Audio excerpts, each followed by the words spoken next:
ঠাকুরগাঁও সদরের গড়েয়া ঝলঝলি গ্রামের কৃষকেরা কেউ জমি ভাড়া নিয়ে কেউ বা ঋণ নিয়ে শসা আবাদ করেছেন।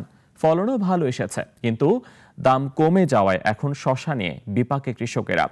খরচই না ওঠার আশঙ্কায় তারা। ঠাকুরগাঁও প্রতিনিধি জাকির হোসেনের প্রতিবেদন জানাচ্ছেন পিন্টু হাজং। ঠাকুরগাঁও সদর উপজেলার রাজাগাঁও, নারগুন, মোহাম্মদপুর, বেগুনবাড়ি, গড়েয়া, সালুন্দর ইউনিয়নের বিভিন্ন গ্রামে সবজির সাথে শসা আবাদ হয়। রমজান মাসে 40 থেকে 50 টাকা কেজি দরে শসা বেচা কেনা হয়, কিন্তু বর্তমানে 40 কেজির এক বস্তা শসা বিক্রি হচ্ছে 60 থেকে 70 টাকা দরে, অর্থাৎ প্রতি কেজি শসা বিক্রি হচ্ছে 1.5 টাকা কেজিতে। শসার কেজি বর্তমান 1.5 টাকা কেজি বিক্রি করতেছি, 60 টাকা বস্তা। এক বস্তা শসা ধরে একটা বস্তা আপনার 40 কেজি, তার দাম হলো 60 টাকা। কৃষকদের উৎপাদন খরচ ওঠা তো দূরের কথা, শ্রমিকদের দিনমজুরির অর্থ উঠছে না। এ অবস্থায় অনেক কৃষক লোকসানের ভয়ে শ্রমিকদের আর দিনমজুরিতে কাজে নিচ্ছেন না। হাজিরা করেছিলাম মনে হয় পুরুষ 500 আর মহিলা করছিলাম 250 টাকা হাজিরা।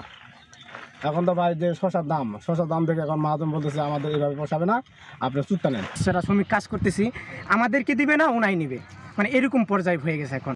ঠাকুরগাঁও সদর উপজেলার কৃষি সম্প্রসারণ কর্মকর্তা সাজ্জাদ হোসেন সোহেল জানান, কৃষি বিভাগ সবসময় কৃষকদের পাশে থেকে পরামর্শ দেওয়ায় এবার শসার ফলন ভালো হয়েছে। রমজান মাসে কৃষকরা ভালো দাম পেয়েছে। বাজার তো ফ্লাকচুয়েট করে, এখন যেহেতু যোগান বেশি এই জন্য একটু দাম কমতে পারে, কিন্তু কৃষকরা রোজার মাসে অনেক দাম পেয়েছে।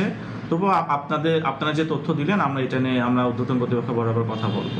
শসার ন্যায্য মূল্য নির্ধারিত না হলে কৃষকরা ব্যাপক ক্ষতির মুখে পড়বে। এতে আগামী দিনে আর শসার চাষে ফিরবে না বলে মনে করেন সংশ্লিষ্টরা। পিন্টু হাজং, নাগরিক।